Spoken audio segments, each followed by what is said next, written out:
Hello friends. अभी हम discuss करेंगे question third exercise 5.1 introduction to Euclid geometry class 9th का ये क्वेश्चन है। इसमें क्या दे रखा है देखिए, consider two postulate given below. नीचे हमारे पास दो पोस्टुलेट के बारे में ये बात कर रहा है।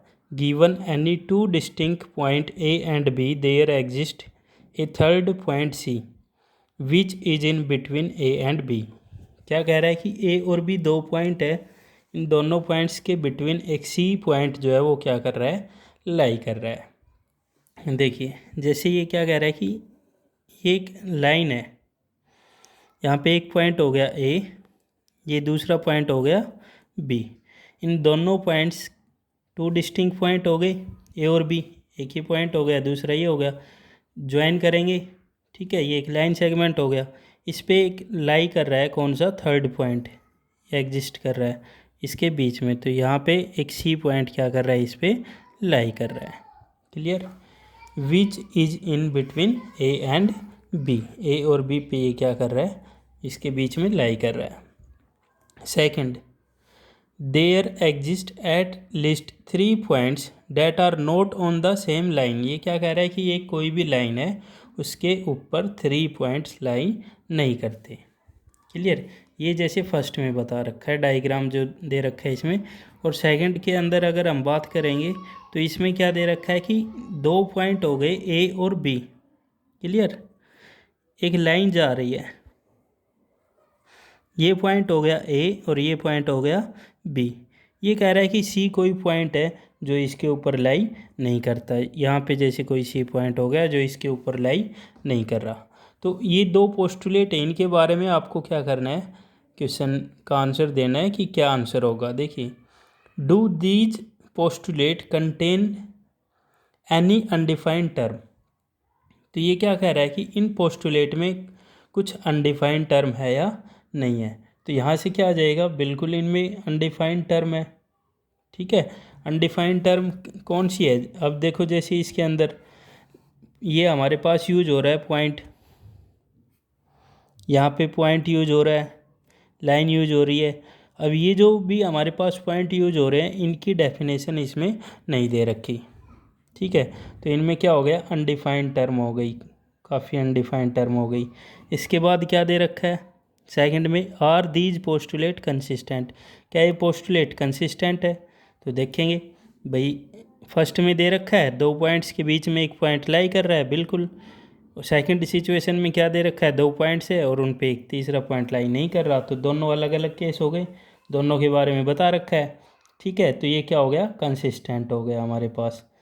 तो इसका आंसर आ जाएगा यहाँ से, आर दीज पोस्टुलेट कंसिस्टेंट। तो बिल्कुल दोनों कंसिस्टेंट है, because they deal with two different situation. ये दोनों ही अलग अलग सिचुएशन पे काम कर रहे हैं। नेक्स्ट, इसके बाद क्या दे रखा है, do they follow from Euclid postulate explain. तो क्या ये पोस्टुलेट को क्या कर रहे हैं, फॉलो कर रहे हैं। तो ये पोस्टुलेट को तो फॉलो नहीं कर रहे। ठीक है, पोस्टुलेट को फॉलो नहीं कर रहे, ये किसको कर रहे हैं, ये हमारे पास जो पोस्टुलेट दे रखा है, पोस्टुलेट के अंदर हमारे पास एक एग्जॉम है, उसमें दे रखा है एग्जॉम 5.1। उसके अंदर बता रखा है 2 पॉइंट से, वहाँ से 2 पॉइंट से एक लाइन पास होती है। ठीक है, तो वो वाला जो आपके पास एग्जॉम है 5.1, उसके बारे में इसने ज़रूर यहाँ पे क्या कर रखा है, इसके बारे में बता रखा है। तो अब यहाँ से आप क्या कर देंगे, नोट कर देंगे। क्लियर, जो भी चीज़ें बताइए इसमें जो पूछ रखा है। तो ये फर्स्ट के बारे में ये डायग्राम दे रखा था, सेकंड के बारे में ये हो गया। आंसर क्या जाएगा, these postulate contain any undefined term. बिल्कुल है, अनडिफाइंड टर्म इसमें लाइन हो गई, पॉइंट हो गई, ये अनडिफाइंड टर्म्स है। और ये कंसिस्टेंट है दोनों, क्योंकि ये दोनों ही डिफरेंट सिचुएशन को डील कर रहे हैं, तो कंसिस्टेंट हो गई। क्लियर। और ये पोस्टुलेट को फॉलो नहीं कर रहे, ये जो हमारे पास एक एग्जॉम है 5.1 उसको ये फॉलो कर रहे हैं। क्लियर, तो ये सारी चीज़ें हम क्या करेंगे, यहाँ पे नोट कर देंगे। There are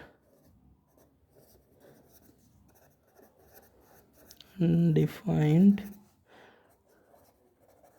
terms which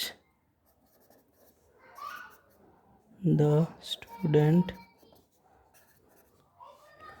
should list. They are consistent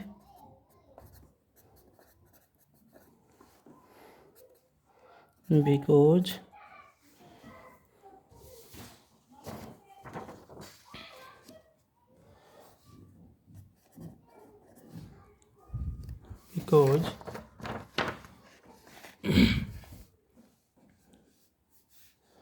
they deal with two different situation.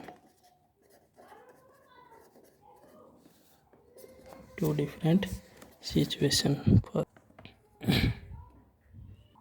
तो एक बार फिर से देख लेते हैं। इसमें ये फर्स्ट जो पॉइंट दे रखा है उसके अकॉर्डिंग हो गया, सी इस पे लाई कर रहा है। ये सेकंड के अकॉर्डिंग हो गया, सी इस पे लाई नहीं कर रहा। इसमें काफ़ी सारी अनडिफाइंड टर्म है, जैसे पॉइंट लाइंस वगैरह के बारे में नहीं बता रखा, जो स्टूडेंट आपको पता होना चाहिए।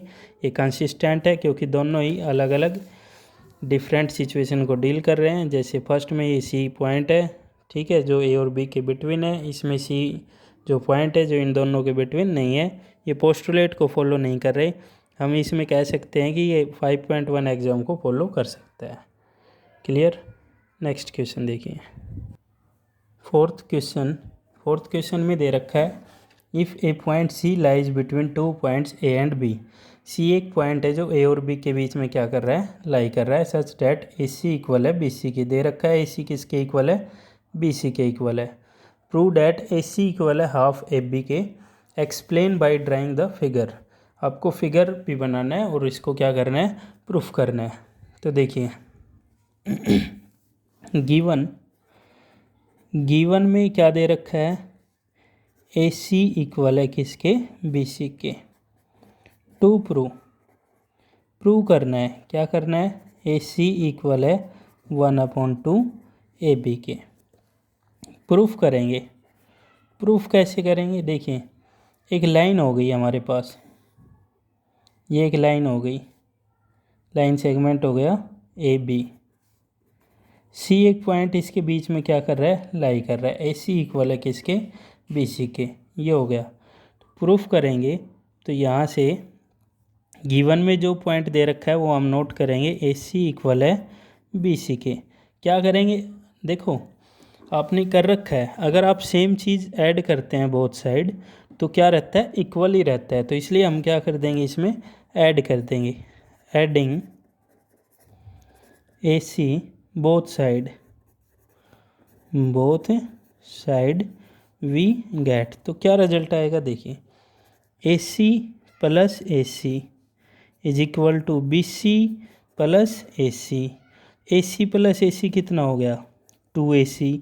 और B C plus A C, B से सी तक प्लस सी से ए तक, जब आप इन दोनों को प्लस करेंगे तो क्या आ जाएगा हमारे पास, ए बी। 2 मल्टीप्लाई में इधर आएगा तो क्या हो जाएगा, डिवाइड हो जाएगा। ठीक है, A C is equal to A B upon 2। और यही आपको क्या करना था, प्रूफ करना था। Hence proved. ये था क्वेश्चन 4। Thank you friends.